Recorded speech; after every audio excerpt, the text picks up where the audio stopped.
Assalamualaikum warahmatullahi wabarakatuh. Perkenalkan nama saya Suci Jihan Nur Najmi, nomor induk mahasiswa 20501010711135. Hari ini saya akan menjelaskan tentang optimalisasi peran masjid sebagai pusat peradaban umat Islam.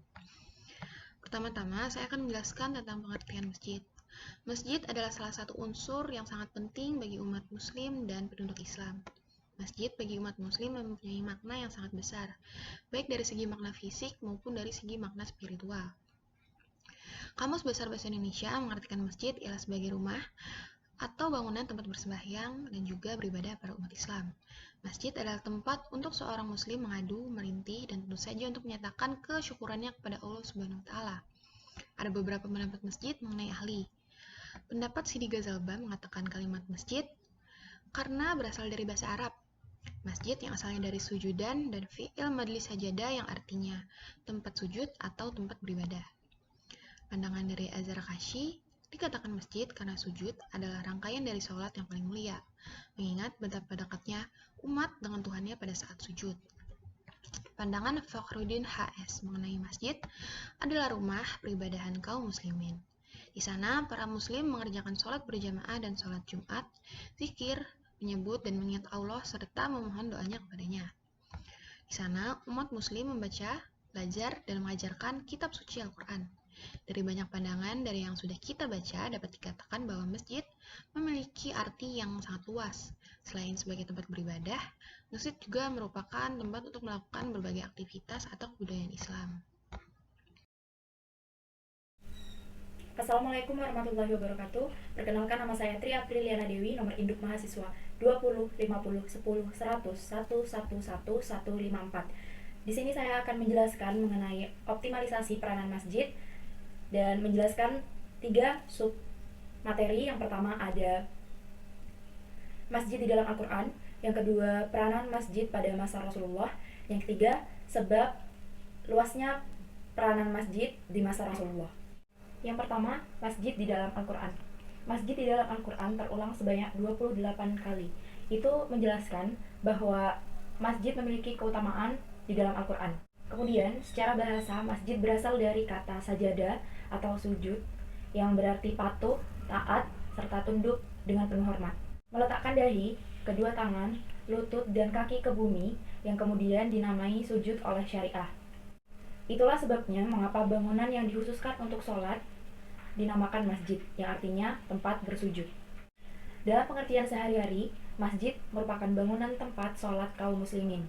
Namun karena akar katanya bermakna taat dan patuh, hakikat masjid adalah tempat dalam melakukan segala aktivitas yang mengandung kepatuhan kepada Allah.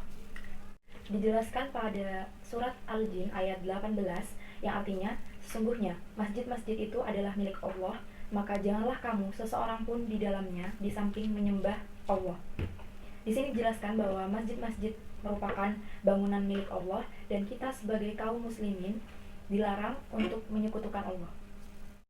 Rasulullah bersabda, telah dijadikan untukku dan untuk umatku bumi sebagai masjid dan sarana penyucian diri. Hadis riwayat Bukhari dan Muslim. Hadis tersebut menjelaskan tentang masjid tidak hanya digunakan untuk tempat sujud, tempat sholat, tempat penyucian diri, tetapi juga sebagai pelaksana segala aktivitas manusia yang mencerminkan kepatuhan kepada Allah. Assalamualaikum warahmatullahi wabarakatuh. Saya Sania Salma. Di sini saya akan menjelaskan tentang masjid pada mulanya. Sejarah masjid bermula pada saat Rasulullah SAW hijrah di Madinah. Saat Rasulullah SAW tiba di Kuba pada tanggal 8 Rabiul Awal tahun pertama hijrah. Saat itu Rasulullah SAW membangun masjid pertamanya, yaitu Masjid Kuba, yang letaknya di sebelah tenggara kota Madinah yang berjarak 5 km dari kota Madinah. Pada saat itu Rasulullah SAW dibantu oleh Ammar dan sahabat-sahabat dari kaum muslimin lainnya. Masjid Kuba, masjid yang dibangun Rasulullah adalah yaitu Masjid Nabawi di kota Madinah. Rasulullah SAW membangun Masjid Nabawi ini pada bulan awal-awal hijrah. Masjid Kuba dan Masjid Nabawi tercatat masjid yang juga dijadikan sentra seluruh aktivitas keumatan, di antaranya Masjidil Haram, Masjidil Kufah, Masjidil Basrah, dan masih banyak lagi. Peranan masjid pada masa Rasulullah. Pada masa Rasulullah, peran masjid sangat luas, tidak hanya sebagai tempat ibadah, melainkan untuk bidang kehidupan lainnya seperti pendidikan, ekonomi, politik, sosial, dan budaya. Untuk peran yang pertama, sebagai tempat ibadah utama bagi umat Islam seperti sholat, berzikir, dan ibadah lainnya. Peran yang kedua, sebagai tempat menuntut ilmu, baik ilmu agama maupun ilmu umum. Saat berada di masjid, Rasulullah mengajarkan ilmu dengan menyampaikan khutbah. Kemudian, para sahabat duduk di sekeliling Rasulullah untuk memahami dan melakukan tanya jawab tentang urusan agama maupun kehidupan sehari-hari. Kemudian, sarana pemberi fatwa. Pada masa Rasulullah, masjid digunakan untuk Rasulullah menyampaikan fatwa untuk solusi permasalahan bukan hanya di bidang agama, tetapi dalam masalah keduniawian. Peran yang keempat, sebagai tempat peradilan suatu perkara. Apabila pada masa itu terjadi pertengkaran, perselisihan di antara umat muslim, maka Rasulullah melakukan keadilan yang dilakukan di dalam masjid. Hal ini dilakukan Rasulullah untuk kedamaian jiwa dan ketenangan hati bagi umat Islam pada kala itu. Selanjutnya, sebagai tempat penjamu tamu, rombongan, atau utusan. Pada masa Rasulullah, apabila ada para sahabat atau rombongan yang datang ke Madinah, maka pada saat itu Rasulullah mengajak mereka menuju ke dalam masjid. Kemudian, sebagai sarana pelangsungan acara pernikahan. Pada masa itu, pernikahan dilakukan di masjid karena masjid dianggap tempat yang paling suci. Kemudian, masjid dapat memfasilitasi keluarga yang melakukan pernikahan tersebut agar dapat menyambut para tamu yang sangat banyak. Kemudian, diharapkan pula untuk pasangan pengantin agar menjalin hubungannya dengan baik. Peran yang ketujuh, sebagai sarana pemenuhan layanan sosial. Yang kedelapan, sebagai tempat pelatihan perang. Yang kesembilan, sebagai sarana pemenuhan layanan medis atau kesehatan. Apabila terjadi perang pada masa Rasulullah, kemudian umat Islam menjadi korban luka-luka, maka oleh Rasulullah akan dibawa ke masjid untuk mendapat pengobatan. Submateri yang ketiga membahas tentang penyebab luasnya peranan masjid pada masa Rasulullah. Jika dibandingkan dengan masa sekarang, tentu peranan masjid di masa Rasulullah sangat luas cakupannya dalam bidang kehidupan. Ada faktor pendorong. Yang pertama, pada masa Rasulullah, umat Islam masih berpegang teguh terhadap jiwa agama, nilai, dan norma. Yang kedua, adanya peran Rasulullah dalam hubungan kondisi sosial dan keperluan masyarakat dengan kegiatan masjid. Sebab yang ketiga ialah pada kala itu segala pelaksanaan pemerintahan dilakukan di dalam masjid. Karena pada masa Rasulullah yang memimpin pemerintahan adalah Rasulullah sendiri. Dan beliau juga merupakan imam ketika di dalam masjid. Tentu itu yang mendorong segala kegiatan dan pelaksanaan pada masa itu dilakukan di dalam masjid. Sebab yang keempat ialah pada masa Rasulullah, masjid dalam pembinaan umat menyampaikan ilmu yang bermanfaat, menarik, dan menyenangkan bagi semua kalangan umat, dari anak-anak, orang tua, dewasa, remaja, yang sakit maupun sehat, orang kaya dan miskin. Jadi tidak heran masjid pada kala itu memiliki cakupan yang sangat luas dalam sektor kehidupan. Mungkin itu yang dapat saya sampaikan. Lanjut kepada rekan saya. Warahmatullahi wabarakatuh. Perkenalkan, nama saya Salsabila Miranda. Hari ini saya akan melanjutkan untuk penjelasan peranan masjid di masa sekarang. Nah, pada era milenial saat ini, seperti yang kita lihat, tentunya fungsi masjid memiliki perubahan dari keberfungsian masjid pada zaman Rasulullah SAW. Akan tetapi masih tetap ada hubungannya dengan apa yang Rasulullah lakukan dengan para pengikutnya. Hanya saja zaman yang tidak lagi adanya persoalan peperangan dan hal lain-lainnya menjadikan keberfungsian masjid sebagai tempat beribadah dan kegiatan keagamaan mengalami pembaharuan. Nah, adapun fungsi masjid yang ada di zaman sekarang, yakni sebagai berikut. Yang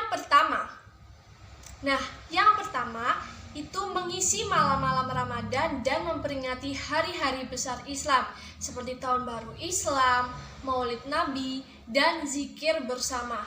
Nah, dalam artian dari konteks tersebut, kita bisa menyimpulkan bahwa masjid dipergunakan hanya untuk hari-hari penting saja atau hari-hari besar, dan itu tidak sesuai dengan ajaran yang diajarkan oleh Nabi Muhammad. Karena memang nyatanya saat zaman dahulu Nabi Muhammad selalu menggunakan masjid untuk kegiatan apapun dan tidak ada pengecualian.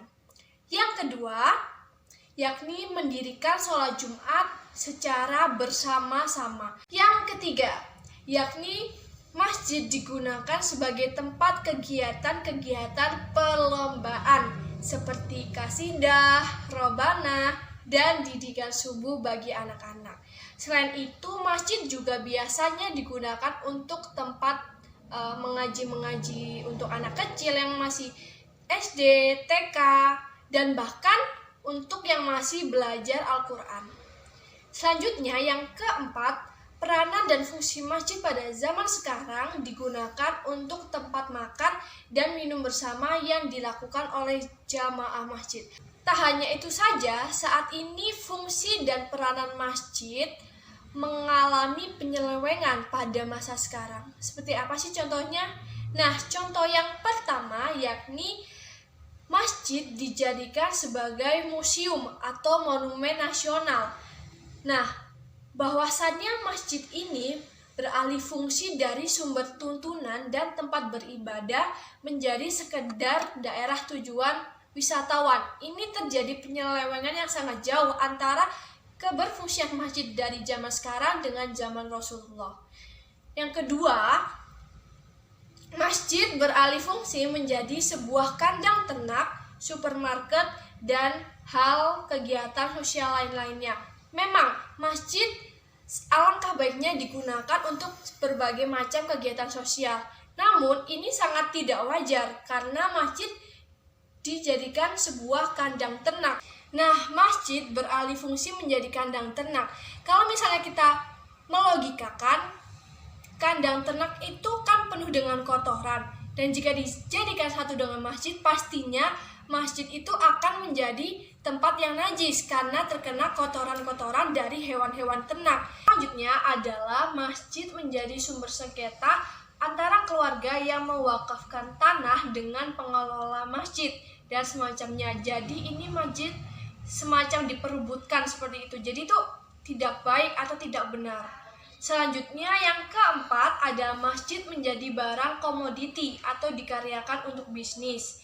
Nah, masjid juga mulai ditinggalkan oleh masyarakat karena masyarakat yang semakin gila akan keduniaan dan melupakan akan akhiratnya. Selain itu juga mundurnya dakwah dan juga tablik sehingga masjid jarang sekali digunakan untuk menyampaikan sebuah tausiah, dakwah, dan lain-lainnya. Selanjutnya munculnya idola-idola palsu seperti artis, bintang film, dan lain-lainnya. Sementara keteladanan Rasulullah SAW mulai ditinggalkan. Nah, yang terakhir itu masyarakat semakin gila keduniaan.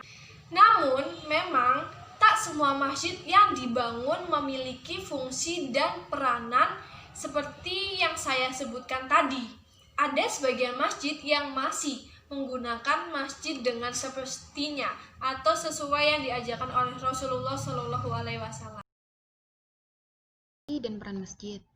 Masjid memiliki fungsi yang sangat strategis, maka dari itu perlu dibina dengan sebaik-baiknya, baik dari segi makna fisik bangunan maupun dari segi kemakmurannya. Masjid memiliki fungsi yang pertama dan utama yaitu sebagai tempat beribadah atau hablum minallah. Ibadah secara bahasa atau etimologi berarti merendahkan diri serta tunduk, yang artinya sebuah proses aktualisasi ketertundukan, keterikatan batin manusia dan potensi spiritual manusia terhadap Allah yang menciptakan dan memberikan kita kehidupan. Kedua, sosial kemasyarakatan yaitu hablum minan nas. Sosial kemasyarakatan adalah cara tentang bagaimana para individu saling berhubungan. Selain itu, sosial juga merupakan sesuatu yang menyangkut paut terhadap aspek hidup dalam kemasyarakatan. Ketiga, yaitu ekonomi. Ekonomi Islam ialah suatu pengetahuan yang akan membantu untuk realisasi kesenangan manusia melewati alokasi dan distribusi sumber daya yang terbatas yang berada dan mengarah kepada pembelajaran Islam tanpa memberikan kebebasan individu atau tanpa perilaku makroekonomi yang berkesinambungan dan tanpa ketidakseimbangan lingkungan. Keempat, pendidikan. Pendidikan diartikan yaitu cara untuk memanusiakan manusia. Melalui pendidikan manusia akan bertumbuh dan berkembang dengan seharusnya dan sebagaimananya sebagai khalifah Allah Subhanahu wa taala. Pendidikan dapat merubah manusia dari yang tidak baik menjadi lebih baik. Kelima yaitu dakwah. Dakwah secara etimologi berawal dengan bahasa Arab. Da'afad udawatan yang berarti mengajak, menyeru, memanggil. Secara etimologis, pengertian dakwah ini adalah suatu proses penyampaian atau pesan-pesan tertentu yang berupa ajakan atau seruan dengan tujuan agar orang lain memenuhi ajakan tersebut. Keenam yaitu politik. Politik adalah interaksi antara pemerintah dan masyarakat dalam rangka pembuatan dan pelaksanaan keputusan yang mengikat tentang kebaikan serta keputusan bersama pada masyarakat yang tinggal dalam suatu wilayah tertentu. Ketujuh, kesehatan, yaitu masjid berfungsi untuk tempat berobat. Pada zaman Rasulullah, masjid dijadikan tempat pengobatan bagi para pejuang-pejuang yang mengalami luka pada setelah berperang. Di sini saya akan menjelaskan tentang kemakmuran masjid. Dalam konteks kemakmuran masjid, secara umum masjid perlu difungsikan untuk mengoptimalisasi peran masjid tersebut. Kemakmuran dalam pengoptimalisasian masjid ini dapat dicontohkan sebagaimana tempat pembinaan dan kaderisasi jamaah atau kata lainnya adalah kumpulan anggota dari masjid-masjid. Pembinaan jamaah masjid ini bisa dilakukan dalam hal ini. Yang pertama ada pembinaan ketauhidan atau akidah. Karena dalam ajaran Islam, tauhid itu berarti keyakinan dan keesaan Allah Subhanahu wa taala. Kedua, ada pembinaan kualitas ibadah. Karena di sini di bumi ini tugas manusia adalah ibadah kepada Allah Subhanahu wa taala. Yang ketiga, ada pembinaan akhlakul karimah. Karena para jamaah masjid perlu mendapatkan pembinaan secara terus-menerus, apalagi dalam usaha meningkatkan kualitas akhlakul karimah pada jamaah masjid tersebut. Keempat, ada pembinaan baca tulis Al-Qur'an. Pembinaan baca tulis Al-Quran ini bisa dilakukan dengan kegiatan-kegiatan seperti kursus bertulis Al-Quran dan semacamnya atau membaca Al-Quran. Kelima, ada latihan keterampilan seperti kursus-kursus membuat kue atau membuat kerajinan tangan seperti kaligrafi. Terakhir adalah penguatan ukhuwah Islamiyah. Karena hubungan persaudaraan yang paling kokoh talinya, yang paling mantap jaringannya, dan yang paling kuat ikatannya adalah hubungan berdasarkan agama. Sekian dari saya. Wassalamualaikum warahmatullahi wabarakatuh. Dampak kemakmuran masjid bagi kehidupan umat manusia. Jika kita menggunakan masjid dengan baik, mengelolanya dengan benar, maka akan membawa dampak yang baik bagi kita, seperti meningkatnya ukhuwah saling pengertian sesama mukmin. Pasti dari kita akan merasa timbulnya rasa kekeluargaan, meningkatkannya tadi silaturahmi, dan yang paling penting kita akan dirahmati oleh Allah Subhanahu wa taala dengan kita menjaga masjid, memelihara masjid dengan semestinya. Nah, itu tadi penjelasan mengenai dampak kemakmuran masjid bagi kehidupan umat. Sekian dari kami, kurang lebihnya kami mohon maaf. Wassalamualaikum warahmatullahi wabarakatuh.